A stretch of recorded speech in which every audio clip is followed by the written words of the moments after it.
ఓం నమ శివాయ. ఒక్కసారి కళ్ళు మూసుకొని ప్రశాంతంగా విన్నారంటే ప్రపంచంలో ఏ పరిస్థితి కూడా మిమ్మల్ని భయపెట్టలేదు. అలానే మిమ్మల్ని ఆపలేదు కూడా. అంత గొప్ప శక్తి అనేది ఈ రోజున మీలోకి ప్రవేశించబోతుంది. కాస్త మనసు పెట్టి వింటే అన్నీ కూడా మారుతాయి. జీవితం కూడా మారుతుంది. ఈ సృష్టిలో ప్రతి ప్రాణి కోరుకునేది ఒక్కటే, ప్రశాంతత.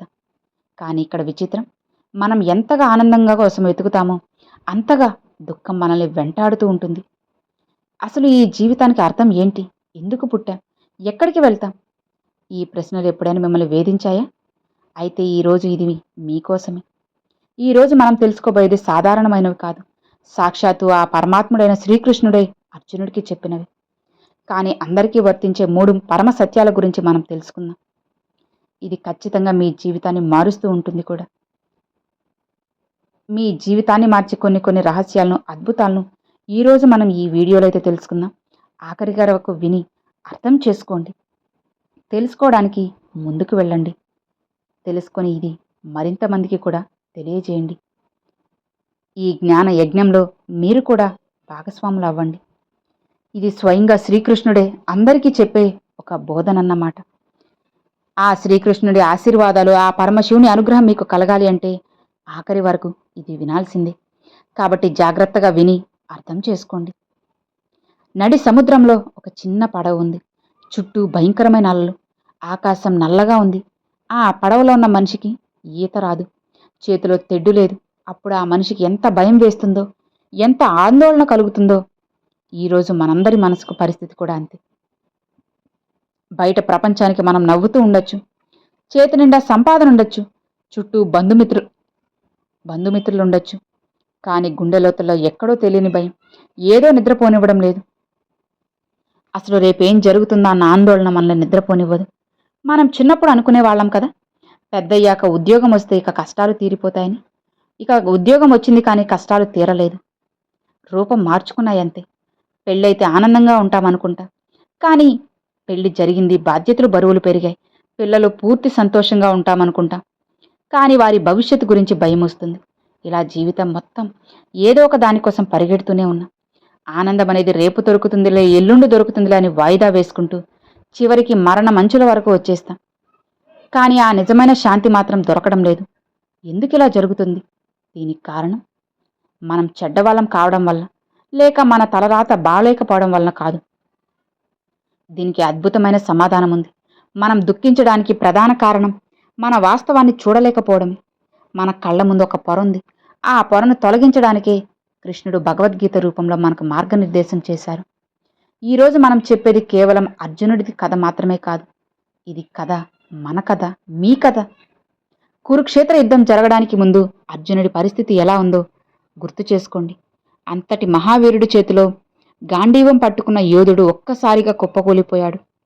ఎందుకు శత్రువులకు భయపడతాడు? తన వాళ్లను చంపాల్సి వస్తుందన్న మమకారం వల్ల. తన గురువులు, తన తాతలు, తన సోదరులు యుద్ధభూమిలో నిలబడి ఉంటే వారిని చూసి అర్జునుడు కాళ్ళు వణికాయి. చేతిలో విల్లు జారిపోయింది.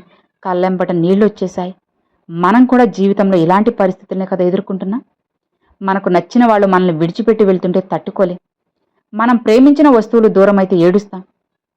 అప్పుడు అర్జునుడు కృష్ణుడి పాదాల మీద పడి అడిగాడు, కృష్ణా, నా మనసు స్వాధీనంలో లేదు. నా శరీరం మండుతుంది. విజయం వద్దు, రాజ్యం వద్దు, సుఖాలు వద్దు. నేను ఈ దుఃఖం నుండి బయటపడే మార్గం చూపించు. నాకు ఏది మంచిదో అది చెప్పు. నేను నీ శిష్యుణ్ణు, నన్ను కాపాడు అని వేడుకున్నాడు. ఈ శరణాగతి చాలా ముఖ్యం. ఎప్పుడైతే మనం నాకు అంతా తెలుసు అనే అహంకారాన్ని వదిలేసి, నాకు ఏమీ తెలియదు, దారి చూపించు అని ఆ భగవంతుణ్ణి అడుగుతాము, అప్పుడే మనకు తలుపులు తెరుచుకుంటాయి. శ్రీకృష్ణుడు నవ్వి, ఆ నవ్వులో ఎంత అర్థం ఉందంటే, పిచ్చివాడా ఎందుకు ఏడుస్తున్నావు, ఉన్నదాన్ని చూడలేకపోతున్నావని ఆ నవ్వు అర్థం. అర్జునుడి దుఃఖం, భయం, ఆవేదన అంతా చూసిన తరువాత కృష్ణుడు అతనికి 3 పరమ వాస్తవాలను బోధించడం మొదలెట్టారు. ఆ 3 మనకు అర్థమైతే ఈ ప్రపంచంలో ఏ శక్తి కూడా మనల్ని బాధ పెట్టదు, ఏ పరిస్థితి భయపెట్టదు. మనం నీటి మీద తామరాకులా, బురదలా ఉన్న అంటుకోకుండా ప్రశాంతంగా ఉంటాం. కాబట్టి వినండి. కృష్ణుడు అర్జునుడితో ఒక మాట అన్నాడు, అర్జున, తెలివైన వాళ్ళు గడిచిన దాని గురించి, కానీ జరగబోయే దాని గురించి చింతించరు. ఇక నువ్వు ఇప్పుడు అనుభవిస్తున్న ఈ బాధకు కారణం బయట ఉన్న కోరికలు కాదు, లోపల ఉన్న అజ్ఞానం. ఇది వినడానికి కఠినంగా ఉండొచ్చు కానీ మన కష్టాలకు కారణం మనమే అంటే ఒప్పుకుంటారా ఎవరైనా? వాళ్ళు నన్ను మోసం చేశారు కాబట్టి నేను ఏడుస్తున్నాను, నాకు జబ్బు చేసింది కాబట్టి నేను బాధపడుతున్నాను అని అనుకుంటా. కానీ నిజం, నీ దుఃఖానికి కారణం సంఘటన కాదు, ఆ సంఘటన నువ్వు స్వీకరించే విధానం. ఇప్పుడు జాగ్రత్తగా వినండి. శ్రీకృష్ణుడు చెప్పిన 3 వాస్తవాలు ఏంటి? మొదటిది, మన కళ్ళను ఎలా తెరిపిస్తుంది. ఇది తెలుసుకునే ముందు మన మనసు యొక్క స్వభావాన్ని అర్థం చేసుకోవాలి. మన మనసు ఒక కోతి లాంటిది. అది ఎప్పుడూ ఒక కొమ్మ నుండి మరొక కొమ్మకు గెంతుతూనే ఉంటుంది. ఒక ఆలోచన నుండి మరొక ఆలోచనకు ప్రయాణిస్తూనే ఉంటుంది. దానికి కుదురు లేదు. గతం తాలూకు జ్ఞాపకాల్లోనే ఉంటుంది, లేదా భవిష్యత్తు తాలూకు ఊహల్లోనే ఉంటుంది. వర్తమానంలో ఉండడం చేత కాదు. మనం పొద్దున్న లేచిన దగ్గర నుండి రాత్రి పడుకునే వరకు ఆలోచనలు గమనిస్తే అందులో 90% జరిగిపోయిన విషయాల గురించి లేదా జరగబోయే విషయాల గురించే ఉంటాయి. నిన్నవాడు నన్ను ఎందుకు తిట్టాడు, మొన్న నాకు ఈ అవకాశం ఎందుకు రాలేదు అని గతం గురించే చింతిస్తాం. లేదా రేపు ఉద్యోగం పోతే ఎలా, నా పిల్లలకు సీట్ రాకపోతే ఎలా, నా ఆరోగ్యం పాడైతే ఎలా అని భవిష్యత్తు గురించి భయపడతాం. ఈ గతం భవిష్యత్తు అనే 2 రాళ్ల మధ్యలో నలిగిపోతూ వర్తమానం అనే అద్భుతమైన క్షణాన్ని కోల్పోతున్నాం. కృష్ణుడు ఇక్కడే మనల్ని పట్టుకుంటాడు. దుఃఖానికి మూలం ఎక్కడుంది? అది వస్తువుల్లో లేదు, మనుషుల్లో లేదు, మన మనసులో ఉంది. ఒకే విషయాన్ని 2 వ్యక్తులు 2 రకాలుగా తీసుకుంటారు. ఒకరికి వర్షం పడితే ఆనందం, మరొకరికి అదే వర్షం పడితే చిరాకు. వర్షం ఒకటే కానీ స్పందనలు వేరు. అంటే సుఖం కానీ దుఃఖం కానీ ఆ వర్షంలో లేదు, మన మనసులో ఉంది. ఈ విషయాన్ని మనం ఎంత త్వరగా గ్రహిస్తే అంత త్వరగా మనం దుఃఖం నుండి బయటపడతాం. కృష్ణుడు అర్జునుడికి చెప్పిన మొదటి పాఠం కూడా ఇదే. అర్జునా, నువ్వు దేహాన్ని చూస్తున్నావు కానీ దేహిని ఆత్మను చూడడం లేదు. నువ్వు మార్పును చూసి భయపడుతున్నావు కానీ ఈ సృష్టిలో మార్పు అనివార్యమని చెప్పారు. మనం భయపడేది దేనికి? మార్పుకి. మన దగ్గర ఉన్న డబ్బు పోతుందేమో అనే భయం, మన యవ్వనం పోయి ముసలితనం వస్తుందేమో అన్న భయం, బంధువులు దూరం అవుతారనే భయం. మనం ఒక స్థితిలో స్థిరంగా ఉండిపోవాలని కోరుకుంటాం కానీ సృష్టి ధర్మం అది కాదు. నది ఎప్పుడూ పారుతుంది, కాలం ఎప్పుడూ కదులుతుంది. మనం ఈ ప్రవాహాన్ని ఆపాలని ప్రయత్నించడమే మన దుఃఖానికి కారణం. చేతిలో ఇసుకను ఎంత గట్టిగా పిడికిలు బిగించి పట్టుకోవాలని చూస్తే అది అంత వేగంగా జారిపోతుంది. జీవితం కూడా అంతే. మనం ఏదైతే ఇది నాది, శాశ్వతంగా నా దగ్గరే ఉండాలనుకుంటామో సరిగ్గా అక్కడే మన పతనం మొదలవుతుంది. ఈ సత్యాన్ని చాలా అందంగా మనం తెలుసుకోవాలి. శ్రీకృష్ణుడి మాటల్లో చెప్పాలంటే ఈ ప్రపంచం రంగుల రాట్నం. పైకి వెళ్ళిన వాడు కిందకి రాక తప్పదు, కిందున్నాడు పైకి వెళ్ళక తప్పదు. ఈ సత్యం తెలిసినా కూడా మనసు ఒప్పుకోదు. ఎందుకంటే మనం మాయలో ఉన్నాం. ఈ మాయ ఎంత బలమైనదంటే కళ్ళ ముందు లక్షల మంది చనిపోతున్నా మనం మాత్రం శాశ్వతంగా ఉంటామని నమ్ముతాం. రోజూ వార్తల్లో ప్రమాదాలు చూస్తాం, కానీ మనకి ఏమీ కాదులనే ధీమాతో ఉంటాం. ఇది ఒక రకమైన నిద్ర. మనం మెలకువగా ఉన్నామని అనుకుంటాం కానీ ఆధ్యాత్మికంగా గాఢ నిద్రలో ఉన్నాం. కృష్ణుడు ఆ నిద్ర లేపడానికి గీతను గీశాడు. మరొక ముఖ్యమైన విషయం, మనం మన ఆనందాన్ని షరతులతో మొదలు పెడతాం. నాకు నా ఇల్లు కొంటేనే ఆనందం, నా కొడుకు క్లాస్ ఫస్ట్ వస్తేనే ఆనందం, నా భర్త నాకు వజ్రాల హారం కొనిస్తేనే ఆనందం. ఎప్పుడైతే మన ఆనందాన్ని బయట వస్తువులు లేదా వ్యక్తుల మీద ఆధారపడేలా చేస్తామో అప్పుడే స్వేచ్ఛను కోల్పోతాం. మన ఆనందం యొక్క రిమోట్ కంట్రోల్ని తీసుకువెళ్ళి పక్కవాడి చేతిలో పెట్టినట్లే. వాడు బటన్ నొక్కితే నవ్వుతాం, ఛానల్ మారిస్తే ఏడుస్తాం. నిజమైన ఆనందం నీలోనే ఉంది, బయట వెతకడం ఆపేయని శ్రీకృష్ణుడు బోధించారు. సాధారణంగా మనలో చాలామంది సంతోషం బయట ఎక్కడ ఉందని ఎతుకుతాం. ఫలానా వాళ్ళ అబ్బాయిని, నేను ఫలానా కంపెనీలో నేను మేనేజర్ని అని, నేను నల్లగా ఉంటాను, పొడవుగా ఉంటాను. ఇవన్నీ మన శరీరానికి, మన వృత్తికి సంబంధించినవి. ఇవేవి మన నిజమైన స్వరూపం కాదు. ఈ అపోహ మన భయాలకు తల్లివేరు లాంటిది. నేను శరీరాన్ని అనుకోవడం వల్లే శరీరానికి వచ్చే చావంటే భయం, శరీరానికి వచ్చే రోగాలంటే భయం. ఒకవేళ కృష్ణుడు వచ్చి మీ ముందు నిల్చొని నీకు భయం లేకుండా జీవించే వరమిస్తాను, కానీ నువ్వు ఎప్పటి వరకు నమ్ముకున్న వాళ్ళని అబద్ధాల్ని ఒప్పుకోవాలంటే మీరు సిద్ధంగా ఉంటారా? ఇది కష్టమైన పని. మనం పెంచుకున్న నమ్మకాలను, కట్టుకున్న బంధాలను, అబద్ధాలను ఒప్పుకోవడానికి మన అహం అడ్డొస్తుంది. అర్జునుడికి కూడా అదే జరిగింది. నా తాత భీష్ముడు, నా గురువు ద్రోణుడు, వీరు నేను ఎలా చంపగలను అని అడిగాడు. అప్పుడు శ్రీకృష్ణుడు, నువ్వు చంపినా చంపకపోయినా వాళ్ళు చనిపోతారు, ఎందుకంటే కాలం ఎవరిని వదలదని సమాధానమిచ్చారు.